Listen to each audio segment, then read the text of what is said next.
They were handsome, charismatic, and on every theater marquee from coast to coast. But behind the tailored suits and silver screen smiles, these men held something far rarer in old Hollywood: protection. They weren't just famous, they were endorsed by moguls, by gossip columnists, by the entire studio machine. Whatever scandal they stirred, the system cleaned it up. In this video, we uncover the leading men Hollywood guarded like crown jewels. You'll see how power, politics, and public image collided behind the golden glow. The question is, were they truly great actors or just the chosen ones? Let's begin with a man whose face defined an era. Part 1. Clark Gable, the king who couldn't fall. They called him the King of Hollywood, and to many, that title still holds. But Clark Gable didn't climb to the throne alone. He was placed there, meticulously elevated by the most powerful studio of Hollywood's golden age, Metro-Goldwyn-Mayer. In the early 1930s, Gable was just another handsome face with a gravelly voice. What set him apart wasn't just charisma. It was the unshakable support of MGM's top brass, especially Louis B. Mayer and publicity wizard Howard Strickling. Once they saw Gable's raw appeal in A Free Soul, 1931, they knew they had struck gold, and they weren't about to let it slip. Behind the scenes, Gable was messy. He was known for volatile relationships, secret affairs, and an often callous demeanor. He had a notorious temper and a disdain for Hollywood pretension. But the public would never see that. When Gable had a secret affair with Loretta Young during the filming of Call of the Wild, it resulted in a child, an unthinkable scandal in 1935. MGM's solution? They sent Young into hiding and months later orchestrated a fake adoption of her own daughter. The child, Judy Lewis, was raised believing she was adopted. Gable, meanwhile, never acknowledged her. The studio buried the truth for decades. His 1939 role in Gone with the Wind made him an immortal icon. But even as his star ascended, his private behavior grew more reckless, womanizing, drinking, hunting escapades. And every time, the MGM machine smoothed it over, rerouting tabloid threats, buying silence, or flipping the narrative into something marketable. Gable could do no wrong in the eyes of the public, not because he was innocent, but because his image was sacred property. Even his enlistment in World War II, hailed as heroic, was stage-managed. After Carole Lombard's death, the narrative of the grieving, patriotic widower sealed his legend. But studio influence played a quiet hand in ensuring his return was triumphant, his roles preserved, and his status untouched. By the time Gable passed away in 1960, the myth had long outlived the man. He wasn't just a movie star. He was the first carefully engineered American Idol, built on a foundation of studio protection, secrecy, and control. Part 2. Errol Flynn, scandal-proof star of swashbuckling fame. Errol Flynn lived fast, drank harder, and broke rules like it was sport. But through it all, Hollywood never let him fall. In an era when even a whiff of scandal could end a career, Flynn racked up enough controversy to sink 10 careers, yet he remained one of Warner Bros.' top draws. Why? Because Flynn wasn't just a star. He was an investment, and the studio would stop at nothing to protect him. Flynn burst onto the scene in Captain Blood, 1935. A relatively unknown Australian transformed overnight into the face of swashbuckling adventure. With his devil-may-care grin, effortless charm, and athletic grace, he was exactly what Jack Warner needed, a matinee idol to rival Gable, but for the younger, wilder crowd. But behind the scenes, Flynn was chaos personified. His drinking was legendary, his affairs were countless, and his sense of invincibility dangerous. He chased women, partied with mobsters, and had ties to Nazi sympathizers during the 1930s. Yet none of this reached the public. Then came 1942, when two underage girls accused Flynn of statutory rape. The trial could have ended his career. It should have. But Warner Bros. Went to work. They hired the best defense lawyers money could buy, mounted a smear campaign against the accusers, and launched a PR offensive that painted Flynn as a victim of gold-digging girls. The phrase, "in like Flynn," still used today, originated from that trial, turning a courtroom disgrace into a cocky badge of honor. And when the war came, Flynn didn't enlist like Gable or Jimmy Stewart. Rumors swirled that he was rejected for health reasons, but also that he simply didn't care. Warner Bros. Spun it with careful precision. ensuring the image of the fearless hero on screen remained intact. Any stories that challenged that image? Buried. Later in life, his addictions worsened. He appeared bloated, disoriented, and unstable in his later films. Yet, incredibly, he continued to land roles. He even published an autobiography, My Wicked, Wicked Ways, which read like a confession. But by then, Hollywood had long accepted his legend. Flynn died at 50, his heart giving out after years of excess. But the real mystery wasn't his death. It was how long Hollywood had carried him, cleaned up after him, and rebranded his crimes as charm. He was the ultimate bad boy, and because Warner Bros. Needed him to be a star, he got away with everything. Part 3. Rock Hudson, the man who had to be perfect. In the glistening mirage that was 1950s Hollywood, no one looked more flawless than Rock Hudson. He was tall, striking, and possessed a masculinity so polished it seemed manufactured, which, in many ways, it was. Because Hudson wasn't just endorsed by Hollywood, he was fabricated by it. Born Roy Harold Scherer Jr., he stumbled into acting with little training but an undeniable look. Universal International saw potential in his chiseled features and deep voice, but they also saw a challenge. His sexuality, which, if revealed, could end everything. So the studio crafted a bulletproof facade, and for the next 2 decades, they worked relentlessly to maintain it. Hudson's agent, Henry Wilson, was infamous for discovering handsome young men and giving them marketable names and carefully constructed personas. Wilson knew the stakes. He'd made a career out of hiding secrets, and Hudson was his crown jewel. Together with Universal's PR department, they launched a campaign to sell Hudson as the ideal American leading man. Straight, heroic, romantic, and impossibly desirable to women. When whispers emerged about Hudson's private life, the studio responded with calculated moves. In 1955, to quell growing rumors, Hudson was rushed into a marriage with Wilson's secretary, Phyllis Gates. The press was invited to the wedding. The message was clear. Hudson was normal, masculine, marriage-minded. But behind closed doors, he lived in fear. His romantic relationships, always with men, were kept deeply secret. Friends and lovers signed non-disclosure agreements. Tabloids were paid off. Gossip columnists like Hedda Hopper and Luella Parsons looked the other way because Hudson wasn't just any actor. He was Hollywood's perfect illusion, and it worked. His romantic comedies with Doris Day became iconic. He was consistently ranked among the top box office draws. In public, he was the dream. In private, he was haunted by a double life. Even into the 1970s, when the old studio system had faded, Hudson's image remained tightly controlled. It wasn't until 1985, when he revealed he was dying of AIDS, that the illusion finally shattered.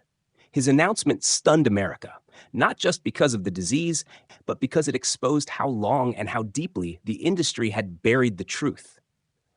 Hollywood didn't just protect Rock Hudson. They invented him, molded him, and preserved the lie at all costs. He wasn't just well endorsed. He was carefully contained until the truth could no longer be denied. Part 4. Robert Taylor, the studio's golden boy with a dark side. To the public, Robert Taylor was everything a leading man should be. Tall, clean-cut, with the soft intensity that made women swoon and men admire.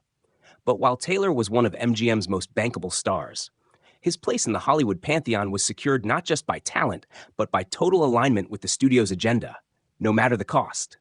Louis B. Mayer adored him. The press dubbed him the man with the perfect profile, and MGM ensured that profile appeared in every major magazine, every gossip column, every living room. But behind the spotless image was a man handpicked for obedience, and Taylor never disappointed his bosses. He rose to fame in films like Camille, 1936, and Waterloo Bridge, 1940, always playing the moral, reliable hero. But off-screen, Taylor's real gift was his loyalty to the studio hierarchy. He followed orders, kept his private life tidy, and, most importantly, never challenged the system that made him. That loyalty became political during the 1940s and 50s, when Hollywood was under siege from anti-communist hysteria. While other stars like Humphrey Bogart and Lauren Bacall defended freedom of speech, Taylor did the opposite. He cooperated with the House Un-American Activities Committee, HUAC, testifying against fellow actors and naming names, something many believed was done under studio pressure. When called to testify in 1947, Taylor famously said he had no use for communists in the film industry and labeled screenwriter Howard Da Silva a potential threat. His testimony helped blacklist several colleagues, ending their careers. But for Taylor, it only solidified his position. Mayer and MGM were proud. The government praised him, and Hollywood's conservative establishment welcomed him as a man who knew where his loyalty lay. This decision haunts Taylor's legacy. Some saw him as a patriot, others a traitor to his peers. But one thing is certain, his career was never in danger. MGM protected him through scandals, personal crises, and even a failing marriage to Barbara Stanwyck. His political usefulness made him untouchable.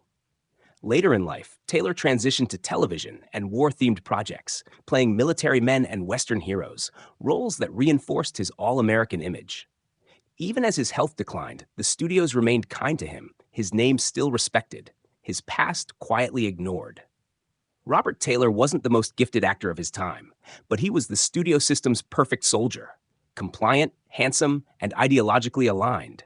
And in old Hollywood, that was more than enough to earn the industry's full endorsement. Part 5, Tyrone Power, the studio heartthrob with carefully guarded secrets. Tyrone Power wasn't just a movie star. He was a fantasy manufactured by 20th Century Fox, down to the last detail. With smoldering eyes, slick dark hair, and a noble demeanor, he was the quintessential romantic hero of the late 1930s and 40s. But beneath the perfection lay a tangle of truths the studio never let surface. Power came from a respected theatrical family, and when he arrived in Hollywood, Fox's head Darryl F. Zanuck saw in him a potential rival to MGM's Clark Gable. And so, the grooming began. He was cast in adventure epics, costume dramas, and war films, The Mark of Zorro, Blood and Sand, The Black Swan. Each role burnished the myth of Tyrone Power, the brave, sensitive, dashing gentleman.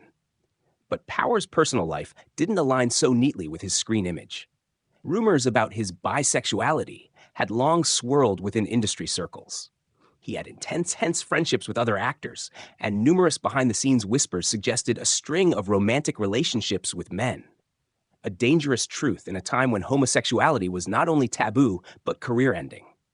20th Century Fox worked overtime to shield its golden boy.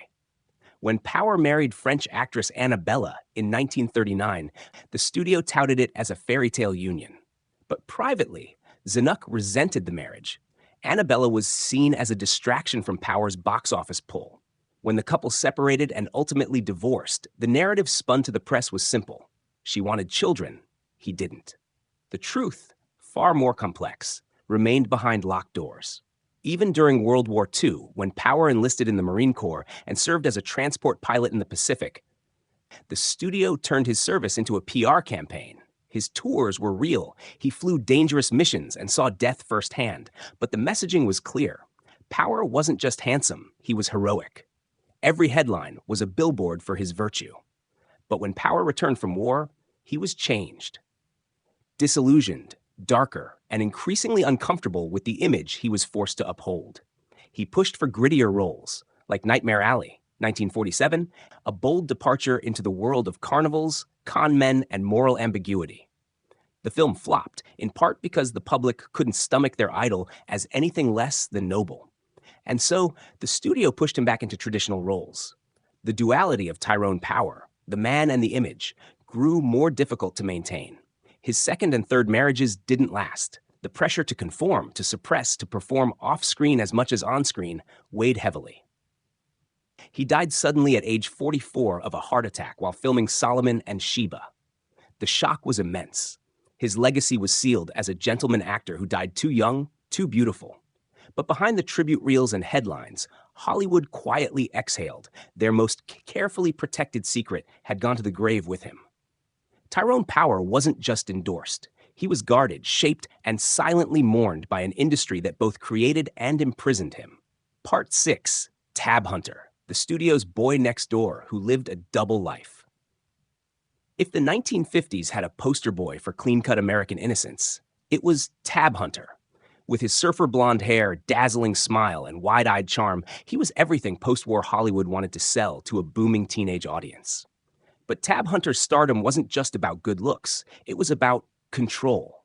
because the image of the all-American heartthrob had to be maintained at all costs, even if it meant erasing who he really was. Discovered by agent Henry Wilson, the same ruthless PR architect who shaped Rock Hudson, Tab Hunter was packaged for mass consumption like a product off a factory line. Wilson gave him a name. His real one was Arthur Jillian, a voice coach, a gym regimen, and a strategy. Play dumb. Smile more. Never, ever tell the truth about who you are. Because Tab Hunter was gay. And in 1950s Hollywood, that wasn't just a liability. It was a death sentence for your career. The studio, first Warner Bros., then others, engineered a bubble around him. Every date was staged. Every public appearance was scrubbed clean of suspicion. Magazine spreads with young starlets were arranged monthly. When confidential files leaked news of his arrest at a gay party years earlier, the studio sprang into crisis mode, calling in favors, burying the reports, and spinning stories about juvenile misunderstandings. They paired him with Natalie Wood in fan magazines, fueling tabloid stories of a budding romance. The truth? Wood was in on the ruse, happy to play her role as part of the system that protected both their images. But the tension between Hunter's public persona and his private reality was unrelenting. He couldn't bring boyfriends to the studio lot, couldn't be seen dining at certain places in West Hollywood, couldn't speak honestly to friends, colleagues, or himself. He was the golden boy with a leash around his throat. Even at the height of his fame, with chart-topping songs like Young Love and hits like Damn Yankees, he lived in fear. Not of failure, but of exposure. What made it worse was the conditional nature of his success. Hunter was beloved by teenage fans and seen as a safe alternative to the more rugged icons like Marlon Brando or James Dean. But the studios knew this image was delicate. One slip, one whisper too loud, and the house of cards would collapse. So they watched him constantly, policed his movements, and controlled his interviews down to the word. When Hunter eventually lost his studio contract, the endorsement evaporated. He was no longer protected. The roles dried up. The illusion faded. It wasn't until decades later, in his memoir Tab Hunter Confidential, that he told the truth about his sexuality, his fear, and the invisible cage he'd lived in for years. His story revealed what many had long suspected. He had been manufactured for mass appeal and systematically denied the right to be himself. Tab Hunter was well endorsed, but only as long as he played by their rules. Part 7. John Wayne, the studio's political powerhouse and symbol of American myth. No name in classic Hollywood carries more symbolic weight than John Wayne. He wasn't just a movie star. He was an institution, the embodiment of American toughness, patriotism, and individualism.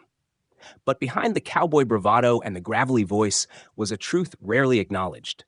John Wayne was the most politically protected actor of his era, both by the studios and by the power structures that benefited from the myth he represented.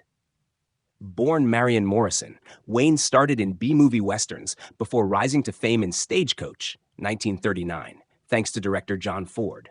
From there, the trajectory was meteoric. Wayne quickly became the go-to star for war films and westerns, roles that aligned perfectly with a post-war America hungry for heroes. But Wayne's career wasn't merely a product of talent. It was carefully engineered, both artistically and politically. Throughout the 1940s and 50s, as the Cold War intensified, Hollywood became a battleground of ideologies. While some actors and directors protested the blacklists and spoke up for free expression, Wayne took the opposite path. He founded the Motion Picture Alliance for the Preservation of American Ideals, a pro-McCarthy, anti-communist group that actively supported UAC investigations. Wayne didn't just testify. He helped build the blacklist. He stood as a vocal critic of liberal artists, accusing them of undermining American values. In doing so, he won the admiration of studio heads, military backers, and right-wing media. And in return, he was rewarded with career longevity and immunity. While other actors saw their careers destroyed by even a rumor of leftist affiliation, Wayne, who had no military service of his own, was repeatedly cast as a war hero. In films like Sands of Iwo Jima and The Green Berets, he played soldier leaders so convincingly that many viewers believed he was one himself. Behind the scenes, the studios catered to his demands. Scripts were rewritten to suit his worldview. Co-stars were often chosen for their political leanings. Directors had to tread carefully. John Wayne wasn't just a star, he was a power broker. Even scandals, affairs, excessive drinking, bitter on-set fights were whitewashed or ignored. Studio publicists ensured the cowboy image remained spotless, even when the man himself was anything but. Wayne's influence extended into the 1970s, long after the studio system had begun to fade. His endorsement of conservative causes and open support for the Vietnam War solidified his image as a nationalist icon. No studio would dare cross him, not when he had the ear of presidents, generals, and the American public. By the time of his death in 1979, Wayne had transcended cinema. He had become a myth. But that myth was no accident. It was built, reinforced, and protected by a Hollywood system that knew the power of image and how to weaponize it. John Wayne wasn't just endorsed. He was elevated into something more because the system needed him to be eternal. Part 8. Tony Curtis, the working-class kid who became a studio darling. Tony Curtis had none of the polished pedigree that the studios usually prized. Born Bernard Schwartz to poor Hungarian Jewish immigrants in the Bronx, he grew up speaking almost no English and spent time in gang-riddled neighborhoods and orphanages. He wasn't supposed to make it in Hollywood, but Universal International had other plans. By the late 1940s, the studio was eager to rebrand itself with youthful, energetic stars. And when they spotted Curtis, dark, slick-haired, and sharp-featured, they saw their answer. He was quickly signed, given a new name, new diction lessons, and the kind of makeover that transformed street kids into box office gold. And for the next 2 decades, Curtis enjoyed the full force of studio endorsement, carefully guided through a career that often outpaced his own control. He began in small parts, sometimes credited for no more than a single sword-floored flourish. But the studio marketed him as the next Valentino, a brooding, magnetic heartthrob with a rebel streak. Teenage girls swooned. Gossip magazines followed his every move. Within a few years, Tony Curtis was a top-billed star in hits like the defiant ones, Spartacus, and Some Like It Hot. But Curtis's rise wasn't smooth. Behind the scenes, he was impulsive, insecure, and increasingly addicted to fame and approval. He dabbled in alcohol, amphetamines, and affairs, and his outbursts on set became legendary. Still, Universal protected him. When he clashed with directors or co-stars, studio executives covered for him, blamed others, or spun the story to make Curtis look like the misunderstood genius. When his marriage to Janet Leigh, another studio darling, began to collapse, it was kept from the press for years to preserve the illusion of Hollywood's golden couple. Curtis also navigated the tricky terrain of ethnicity in a whitewashed system. Though Jewish, he was always marketed as exotic or foreign, depending on the role. He rarely pushed back because to do so might have meant losing the backing that had elevated him so far above his beginnings. Even when he attempted to branch into more serious, darker roles, like Sweet Smell of Success, the studios gently nudged him back towards safer terrain. The message was clear. The image we built for you is the one you must maintain. But Curtis's career eventually stalled. The studio system that once carried him began to crumble. And without that protection, his vices caught up with him. He spiraled through addiction, debt, and a string of failed relationships. His once boyish face grew haggard, his roles fewer. Yet, late in life, Curtis began to reflect publicly on how deeply the studios had shaped him and used him. "They made me who they needed me to be," he once said, "but they never let me be who I was." Tony Curtis wasn't just a movie star. He was a reinvention, a carefully managed transformation of a rough Bronx kid into a Hollywood prince, as long as he played the game. Part 9. Robert Wagner. The studio groomed him. The gossip machine shielded him. In the pantheon of handsome, all-American leading men, Robert Wagner was a quiet fixture, never the loudest, never the boldest, but always there. From his early days at 20th Century Fox to his slick resurgence on television in the 70s and 80s, Wagner's career was a masterclass in how to survive and thrive within the cocoon of studio protection. He wasn't a breakout phenomenon like James Dean. He didn't stir scandal like Marlon Brando. But he did one thing better than most. He listened. Wagner let the studios shape him, and in return, they shielded him, even when the storms were closing in. Wagner's rise began when he was still in his teens. With his striking jawline, sincere gaze, and gentlemanly air, he was the type of young man Hollywood executives loved: marketable, obedient, and image-friendly. He was signed to a Fox contract and quickly cycled through a string of supporting roles. But it was clear from the beginning they were grooming him for longevity, not instant stardom. His marriage to Natalie Wood in 1957 was a dream come true, for the studios especially. The pairing of two photogenic, well-liked stars was a PR jackpot. They were splashed across every major magazine, cast in joint projects, and presented to the public as a perfect Hollywood couple. When their marriage collapsed a few years later, the breakup was handled with eerie grace. No screaming headlines, no messy details. The machine had moved in, but the real test came later. In 1981, tragedy struck. Natalie Wood drowned under mysterious circumstances during a yachting trip with Wagner and actor Christopher Walken. The public was stunned. Questions swirled. Rumors erupted. The details were murky, inconsistent, and increasingly disturbing. Yet despite the rising cloud of suspicion, Wagner's image remained largely intact. Why? Because the same Hollywood mechanisms that had supported him for decades, the studio alumni networks, the PR handlers, the friendly press contacts, stepped into place. There were no charges, no indictments, and most media outlets treaded carefully, often parroting Wagner's version of events or avoiding the topic altogether. Even as public speculation intensified and new investigators revisited the case years later, Wagner continued to work steadily on television, in commercials, in interviews. His memoirs presented him as a devoted husband, blindsided by fate. Few pushed back. To this day, Wagner remains a figure both respected and cloaked in an unsettling layer of mystery. The tragedy of Natalie Wood haunts his legacy, but never overwhelmed it. Why? Because Robert Wagner was endorsed not just by a studio, but by an entire era's code of silence and protection. He was one of the last survivors of that old system, and its unwritten laws still echo in how his story has been told or not told.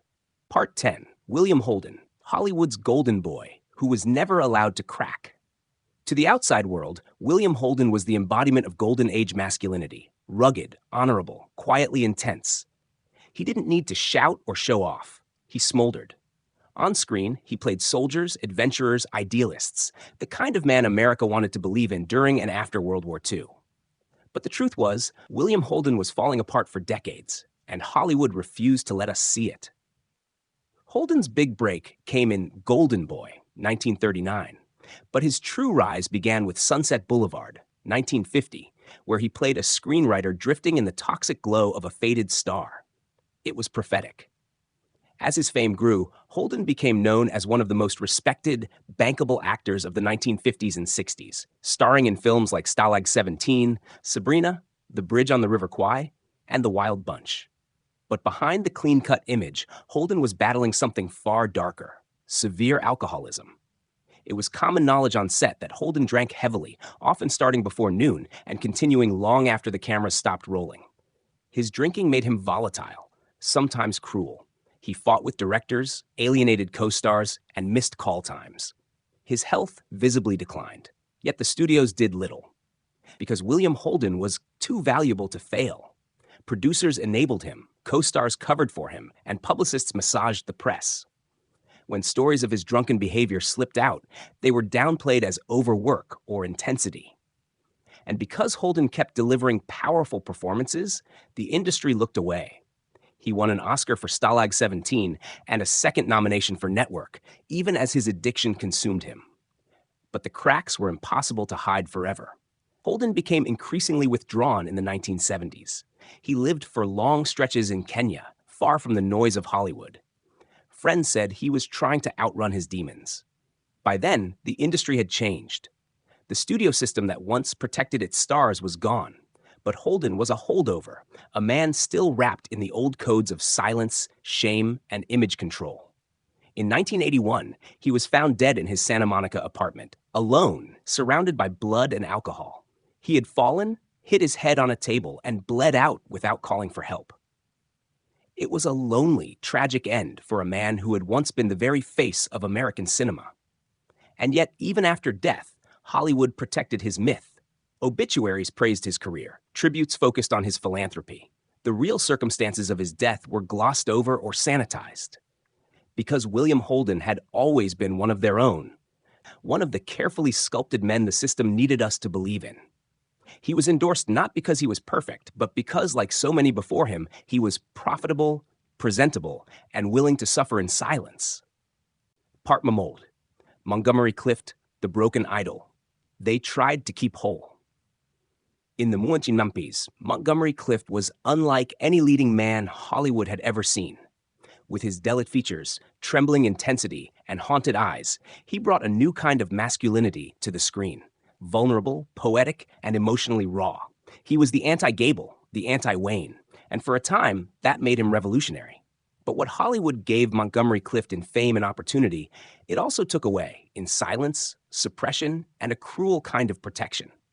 Clift wasn't a studio product.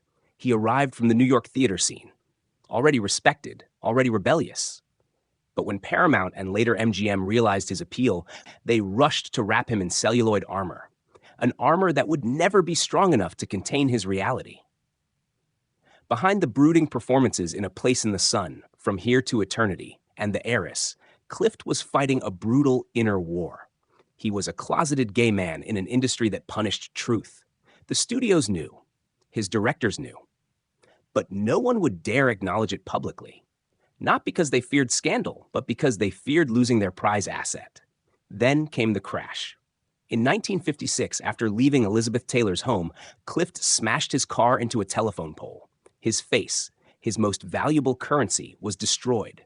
For hours, Taylor reportedly held his teeth in his mouth as doctors tried to save him. The studios could have walked away. Instead, they doubled down. MGM altered lighting setups, camera angles, and makeup routines to hide the damage. Co-stars were ordered not to discuss his new appearance. Reviewers were told to tread lightly. The myth had to remain intact. But Clift wasn't the same. His performances deepened, yes, but his life deteriorated. Addiction, paranoia, chronic pain, it all spiraled out of control. Still, the studios kept giving him roles, not because they believed in his recovery, but because they believed his legend was worth preserving, even if he wasn't. He died in 1966 at the age of 45, alone in his townhouse, the final echo of a man who was too fragile for the machine that tried to polish him into perfection. Montgomery Clift wasn't just endorsed. He was trapped in a version of himself that the world loved, but that he couldn't survive. Part 12, Van Johnson, the clean-cut hero with quiet compromises. Van Johnson wasn't the most rugged. He wasn't the most intense. But in wartime America, he was the perfect face for the dream Hollywood wanted to sell. With his boyish freckles, soft voice, and all-American charm, he became MGM's go-to good guy, the dependable soldier, the loving husband, the man every mother trusted.